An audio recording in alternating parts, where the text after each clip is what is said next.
This podcast is recorded on stolen and unceded Aboriginal land. We acknowledge the First Nations and elders of this country and join their calls for justice. Serious danger to Australia. Hey y'all, it is Tom here again doing a Serious Danger bonus content for the election. We're many Greens candidates right across the country. We've done a bunch. Hopefully you've got on board and you're enjoying them. If you like our show, you can always support us at Patreon. Patreon.com/Serious Danger AU. Chip in a little bit of cash. That helps us cover the costs of doing the podcast. If you're watching this on YouTube, subscribe to us, please. Subscribe to our channel. Like us. That stuff is good. Joining me for this conversation is the lead Greens Senate candidate for the ACT, Dr. Tjanara Goreng Goreng. Hello, Tjanara. Welcome. Hello. Thank you so much. Palya. Palya means thank you. Hello. Nice to speak with you. Oh, that's lovely. That's in your language, in Waka Waka? No, it's not in Waka Waka. It's Pinajara, Yonkadajara. Cool. That's because I have a 40-year relationship with adoptive grandparents from there. Oh, right. Now, is it my understanding that the Waka Waka language is considered to be broadly lost? Is that right? Is that No. the tragic truth? No. We're teaching. My daughter is teaching my little granny, who's 4, Waka Waka and Woolly Woolly, because we're both Waka Waka and Woolly Woolly, which is part of the bigger Jawa Jumba Nation, which includes the Goreng Goreng and the Gubby Gubby. So, for example, Jinjinburra means my happy, beautiful place in Waka Waka. Oh. And I've got a few words on my wall here, actually. Yurumba, sand. Nyuna means daughter. So right. Not only is Willa learning it, but I'm learning it more to speak it without English, because my mother spoke it with English. She would speak words with us. But because in her day people got shot for speaking language, yes. She learned, not to speak it around white people. So when we lived in town, we didn't speak language at home. We only spoke words when there was no one around watching, or she would sing songs when no white people were around. And, it's a legacy of that time.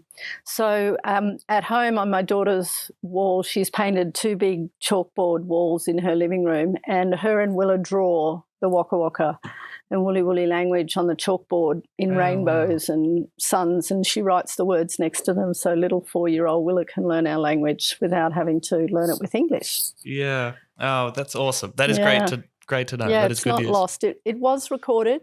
My mother still speaks it. She speaks it full without English, and she's 93 years old. Wow. But we never we never learnt it to speak it like she did, because we lived, in both worlds. And in those days, Aboriginal people were being forced to be assimilated. So she didn't want to teach us the language entirely, because it was like, okay, you've got to go and be white. So, here's some words she would say. She'd pull your ears if you weren't listening, and she'd say, binangunj means you don't listen. Your binangs, your ears are not listening. And she couldn't help herself. She'd speak words of language. But usually there was no white people around, so it was okay. Yeah, but we've held on to those words, and I definitely held on to the songs she taught us. Yeah. I sing them all the time.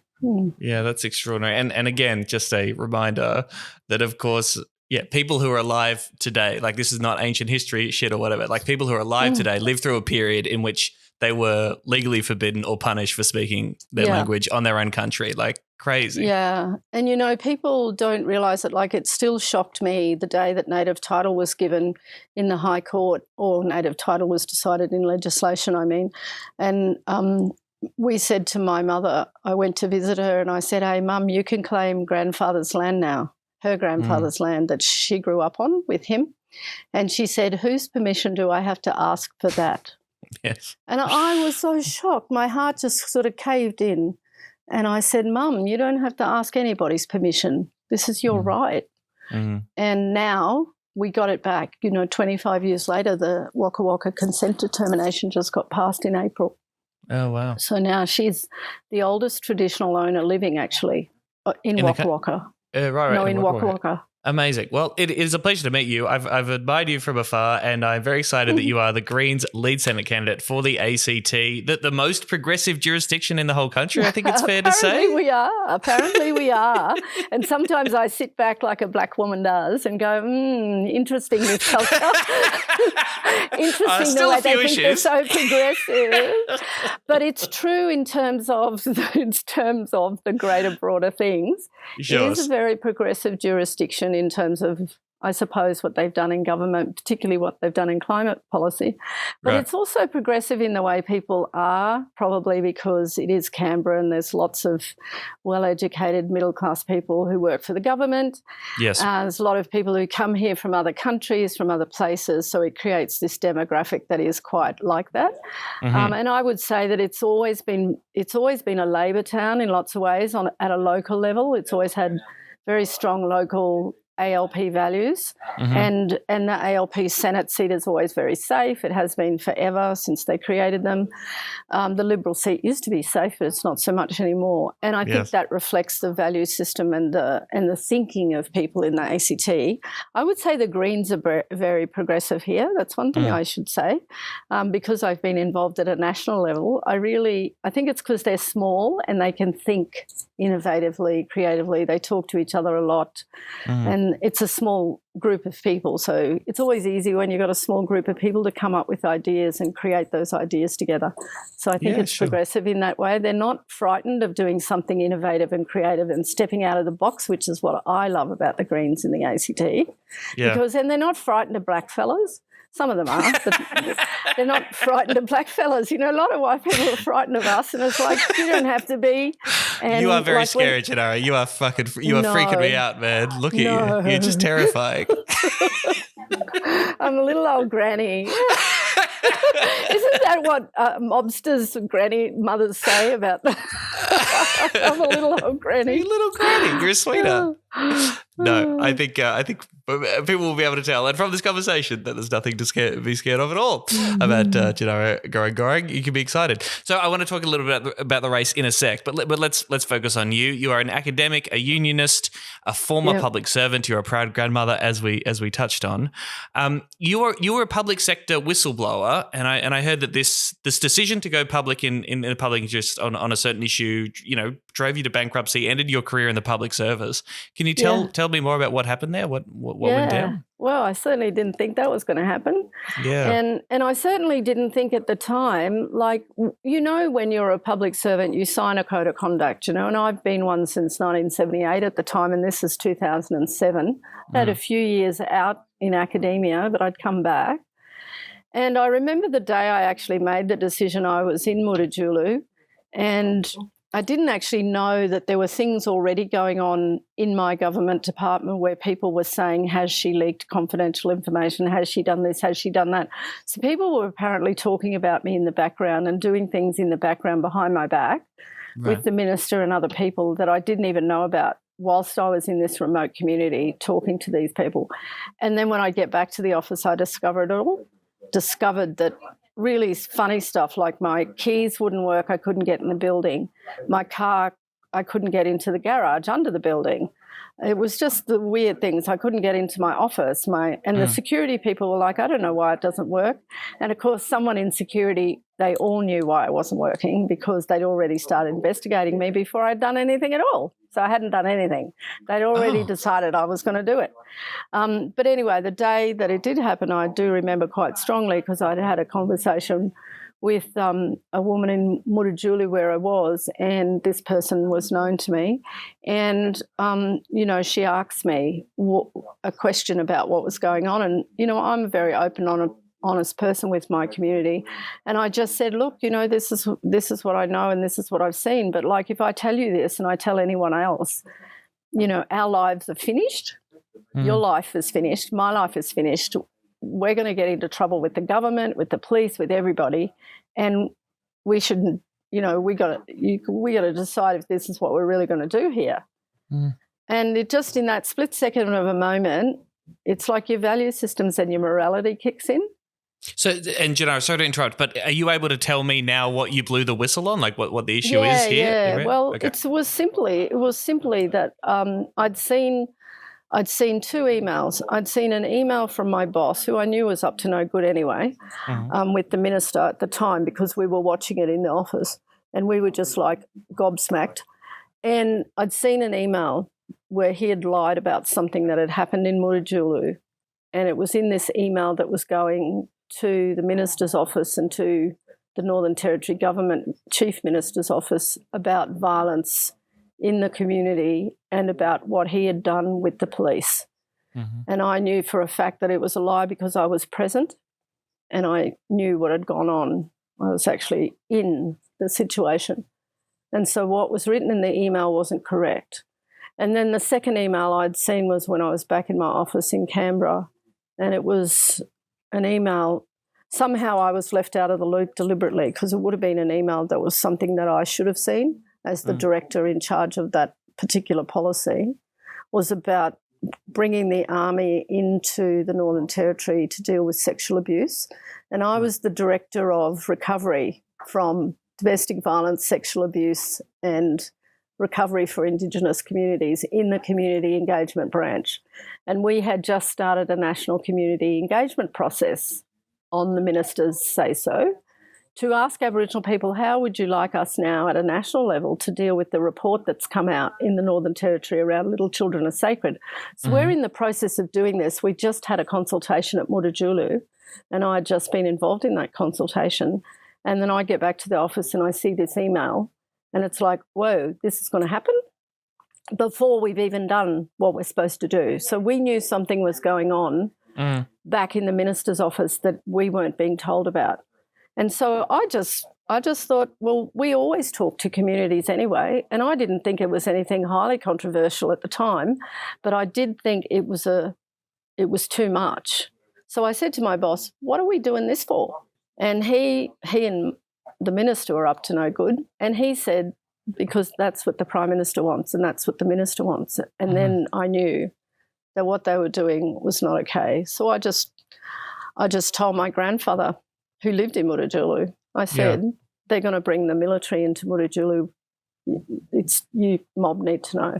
And he said, thank you. Of course they need to know. Oh, my God. So this is the intervention. People might remember this. Little Children's Sacred report comes out. The Howard government's response is to send in the fucking army into these communities. They had to suspend the Racial Discrimination Act in order to do so. It has since been, broadly, while some resources were allocated to, I suppose, helping some communities, and you could say that there were some positive outcomes there. Generally speaking, it is regarded as a policy failure, as a blatantly racist attempt at showboating for the sake of an election. It was an election year in 2007 to crack down on and smear Aboriginal communities and First Nations people as backward people, as pedophiles, as people who didn't love their kids and who were addicted to various substances. Yes, it was very deliberate. And it was politically deliberate. Right. Because he wanted to have a go at the Northern Territory Chief Minister and they didn't want to give them any more money. And they were trying to take money off ATSIC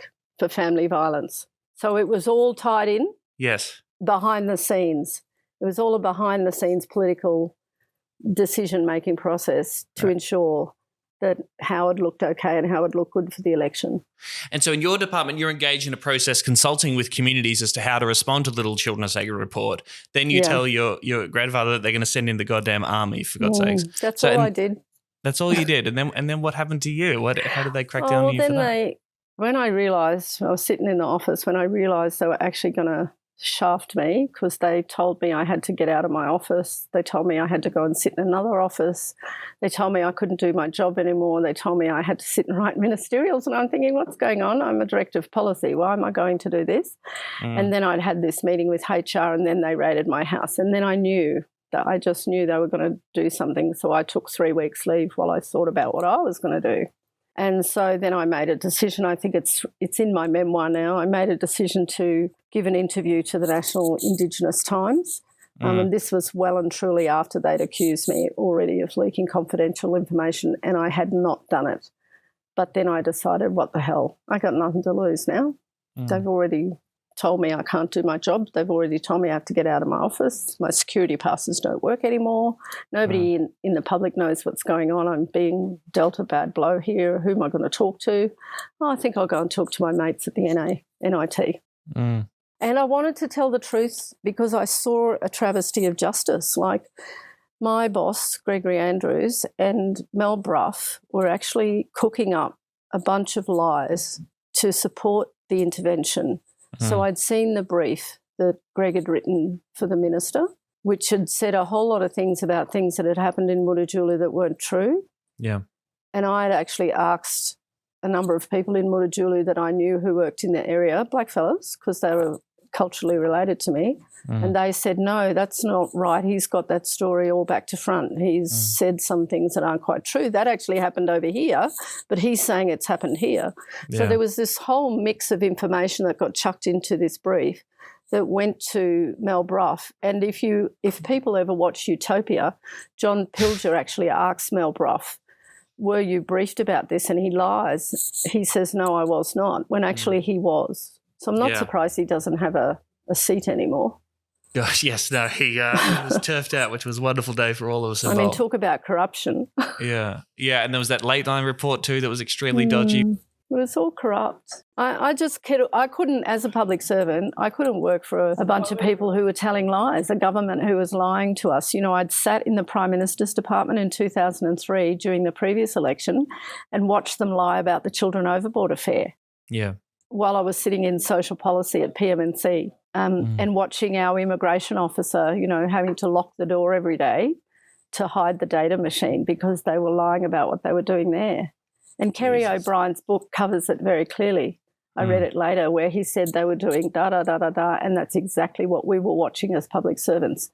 And I'm thinking, I can work for a public sector and I can work for government ministers as long as they behave themselves. Right. But should a public servant have to work for a government that's corrupt and lying? Should we just sit there and let that happen? I'm sorry, my values are just a bit too strong for that, and I couldn't do it. And one of the things you know, when you're a public servant is the higher and higher up you go in the hierarchy, the closer you have to compromise your values to work with the government, unless you're completely detached and non-political. Yes, no, public servants have a higher duty to the public that should be tied up with partisan bullshit. And that is why, and this is really cool to see, the Greens have a policy to protect the interests of whistleblowers, right? This is a big campaign policy I know you're involved in and obviously with your experience can speak to very well. But tell us about this whistleblower protection commissioner that the Greens are running on this election. Yes, well, it's very important. There are so many people, like not just myself, I'm one of many, you know, probably hundreds over the years, who knows. But certainly in the last 13, 15 years, we've seen quite a few people who've been harassed so badly. And they've been lied about in the public. They've been lied about by the government and by ministers involved, by people trying to hide the truth. And their mental health, their emotional health suffers, your physical health suffers, as well as, you know, maybe your financial circumstances and your family suffers. And we should never do this to other human beings just because they want the public to know that there's a truth out there that they're not being told by people who are corrupt. And because we don't have an integrity commission, who do you go to, you know, at that federal level? So it's very important that people know that they can go to someone, because the only one you can go to is a lawyer. And that's not enough for your own safety, because people will lie and continue to lie about you in the media in order to cover up what they're doing. So that's why we actually need it. That person needs to be available for those people first, but then also available to the public to make sure the truth is being told to the public, because the public can get told a whole lot of rubbish. Look what's happening in the election. You just get told all this stuff and then you've got to sift through what's truth from fiction. Yeah. So I think it's very important to have this whistleblower commissioner. Or you don't get told anything in the case of Bernard Collaery and Witness K, right? Secret trials. Secret trials. We're not allowed to learn any information, anything that might embarrass the government. No. You public, you idiots out there, you can't be trusted with this information because obviously it looks bad for us. So we're going to use the powers of the state to shut down that flow of information as much as possible and prosecute people reporting on the government doing the wrong thing, right? Who are actually blowing the whistle on corruption and malfeasance. They're the people we're going to go after to try and shut them down as much as possible. And he's been, you know, Bernard Collaery is highly respected here in the ACT. He's been in the government here. He's a lawyer. I mean, he's not a shafty one. He's highly respected in this community. He's one of the good ones, Tjanara. He is. And for people, he's like a white hat, as they say in Scandal. And he's one of the people who would never behave in this way, and yet look at what they're doing to him. And we have rallies here constantly in support of Bernard. You know, some of my friends are involved in that protest movement. And yes, it's a travesty of justice, really. So, and Julia Assange is another one. Yes. But then there are people whose names nobody knows. You know, the man that blew the whistle on the tax department, the people that blew the whistle on that doctor in the Bundaberg Hospital. You know, all of these people have suffered in one way or another. And so, and everybody has suffered in different ways, but I believe that your emotional and mental, physical and financial health and family health is what really suffers when you make a choice to be the honest person. You never get away with not having somebody have a go at you. Yeah. No, they should be protected. That is a great policy, and For sure. Great to have you out there, campaigning on it with your experience. Let's talk about the Senate race in the ACT really quickly. So, yeah, ACT, it's 430,000 people. First of all, let's just talk about how screwed you guys get. You get 2 senators. You don't have the same – I didn't know this until researching this. Territory senators don't get the same fixed and staggered 6-year terms that the senators for the states do. Okay, so people will know every Senate term for all the states is 6 years, and every 3 years half the Senate goes up for election. In the territory for the ACT Northern Territory, the same senators are up every 3 years. That just sucks. Let's just say that right at the bat. That's bizarre and weird. But. It's so unfair for the territory. We do get the sharp end of it, don't we? Like Katie, I was thinking about Katie Gallagher and Zed the other day because we've been doing a round of events together, and they have to step up every 3 years and go out and do all these events and all this electioneering every 3 years to be elected again. And it's why is our jurisdiction different? Yeah. And then you look at Tasmania with a population of Tasmania, and it has 12 senators, and they do the same as everywhere else, and they're a state. And I think, here, because we're the national capital or we're the national ACT monuments territory, there's a different set of rules and different set of laws written into what happens in the ACT, but it's not fair and it needs to change. And everybody's talking about it this election. So I think I've said a few times without talking to the Greens, sorry Greens, I've said a few times it's time for us to be a state. Yes, no, state, of course. Just because why not? Well, of course. I don't understand why not. And you'll get the federal government, ACT, very progressive jurisdiction, has a federal government that can veto and overrule various laws. They did it on gay marriage. They did it on euthanasia in the Northern Territory. That's insane. It's the same for the territory. This actually needs to change because they're the only 2 jurisdictions where the federal government can do that. And that's why they've been able to do what they've done to First Nations people is because of those sections in the Constitution. And then, of course, Howard used it in the opposite way under the Constitution. You've got to, as a lawyer, if I was a lawyer and looked at that, I'd go, well, why is it even in the Constitution? Right. If he can do it one way wrong and he can use it another way in a different way, just take the whole thing out. And just get rid of it. I mean, it was written in whenever it was written, 01 or something. Get rid of it. It's behind the times. Yeah. And why shouldn't the Northern Territory be a state? Isn't it populous enough? Isn't it big enough? They need more than 3 senators because there's a whole lot of people that would probably want to be represented by a whole different group of people. So they shouldn't have to fight over the 2 or the 3 spots. And here in the ACT, we get to fight over 2 spots. There should be at least 4 as a minimum. And I think Kim, the independent who's running here, is a law professor. She's talking about there should be 6. Yes. Whatever it's going to be should be decided by the people, right? And not by us. But certainly it should be more. Then it should be at least a minimum of 4 because we've grown from the time when they set it at 2. Yeah.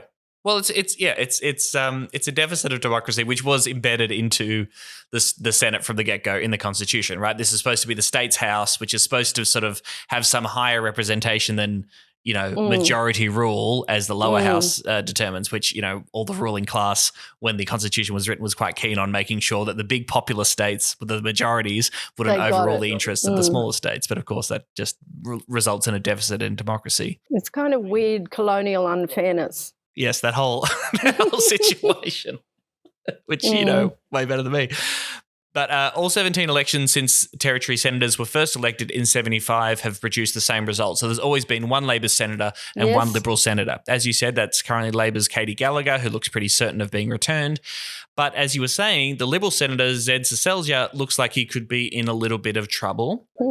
you were obviously running to take his place, but then you've got these other independents that have entered the race, most notably David Pocock and Kim Rubenstein, who are out there. So how have their entrance, even though they've both registered as parties, I suppose, in theory, but they're presenting as independents, David Pocock, the former sports star, and yes, Kim Rubenstein, the constitutional lawyer and academic. How have them entering the race sort of changed things from your point of view, would you say? Yeah, well, it's added. I mean, I've not run as a candidate in a federal election, so I'm sort of ignorant about what it would have been like last election without independence, but I can see that it's added a whole other dimension, certainly for the population in Canberra, because suddenly they've got these two people very different, but who are running on a similar platform. They've got Climate Action, Federal Integrity Commission, and Let's Look After the ACT and Territory Rights, which is what's been the Greens platform for a long, long time anyway. Yeah. So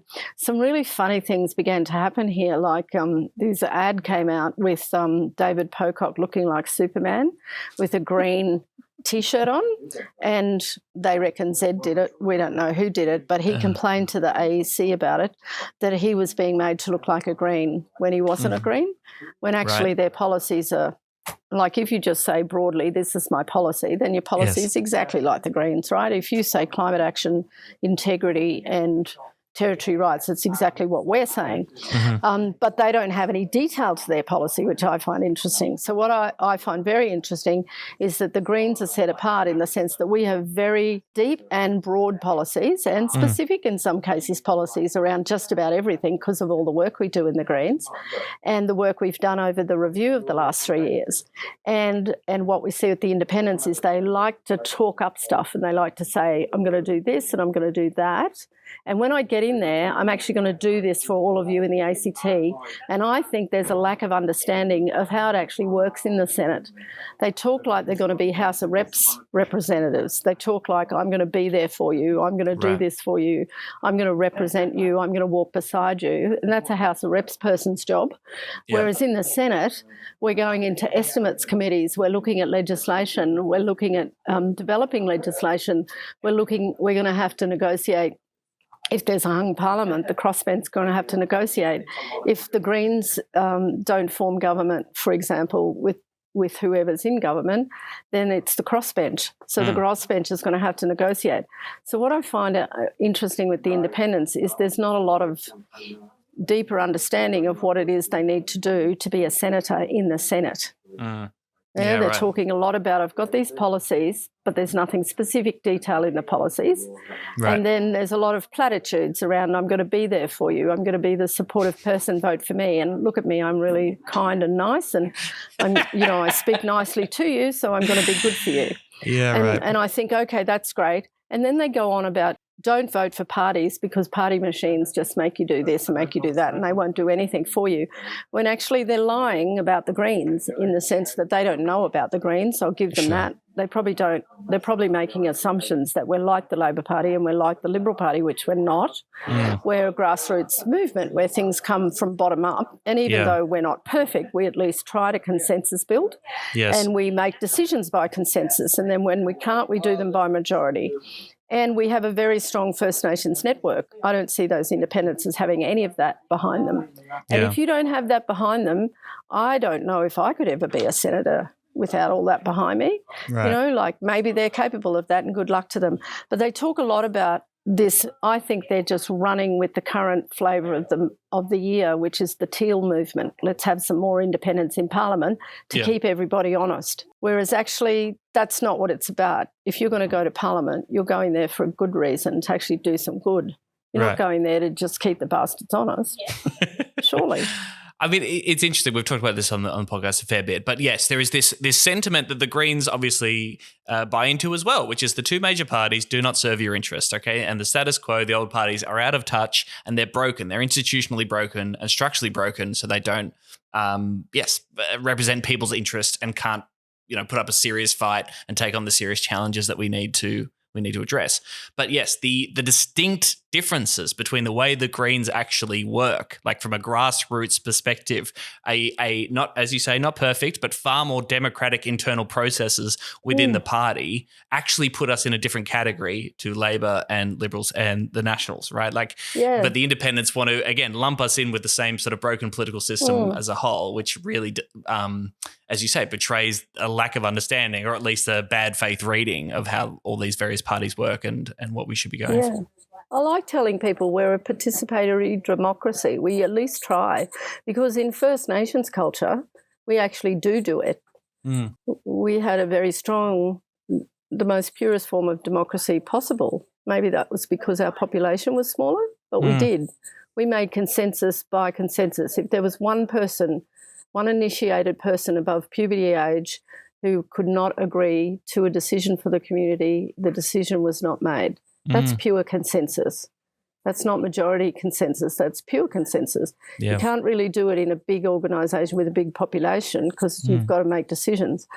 But it is a very participatory democracy in the Greens. Now, I won't say that the Liberal and the Labor Party are broken and they're dead and gone, because every single human and every single person in those parties has something to say about what they feel about the country and what they want from the country. And every person should have a right to do that in a democracy. And it doesn't matter what colour your politics are. If you care about people, if you care about humans, if you care about the environment, if you care about country, if you care about the way the country's governed, then you have a right to express your opinion. And I think we should do more of that sharing and more of that participatory democracy across all the political parties, and less of the let's have a go at him because he's stupid. Let's have a go at him because he's not as educated as me and I went to a private school. Let's have a go at him because he just talks about this percentage and it's going to impact that thing in the economy, or he's just an idiot, or she's an idiot. Like that. That's grade 9 high school play games in the classroom. Can we just be mature adults and say we're governing a country here, and let's do it with a way in which we can actually govern a country seriously, like mature adults? Because I don't know about anyone else, but if I was home in my community and I started to talk like that, people would actually probably say, might be a good idea for you to leave the meeting. Because it's quite intolerable. Like, it's an intolerable way of behaving if you behave like a child. You know, what's the point of throwing a tantrum? So politics should not be about throwing tantrums and being adversarial. Politics, like Adam Bent says, should be about a dialogue of ideas. And good on him for saying it, because I was thinking it. It's about a dialogue of ideas. It's about all of us going, well, actually, I'd like this for the country. And, you know, whenever we've had summits, when we've had governments who actually listen to what comes out of a summit, those things have been quite useful. And why can't we create a better process of participatory democracy in Australia than the one we have, that people could actually feel like they could engage in? And if they didn't want to engage, they wouldn't have to. Like, everyone has to compulsory vote every 4 years, and most of them couldn't care less, or they're apathetic about it. But if we had dialogues on a regular basis across the country about regular things, and if we didn't fight each other about my rule of law is better than your rule of law, but we go, oh, what do the people actually want to do? And let's have a dialogue with the people, and let's see, and let's collate it all, and let's do our best. That's what we do in Blackfella Way. Yes. And why can't you extrapolate it out into something bigger on our country, which is what we'd like. We'd like our country to be looked after better. It's as simple as that. You're a nice person. You're nicer than me, Tjanara. You're way nicer than me.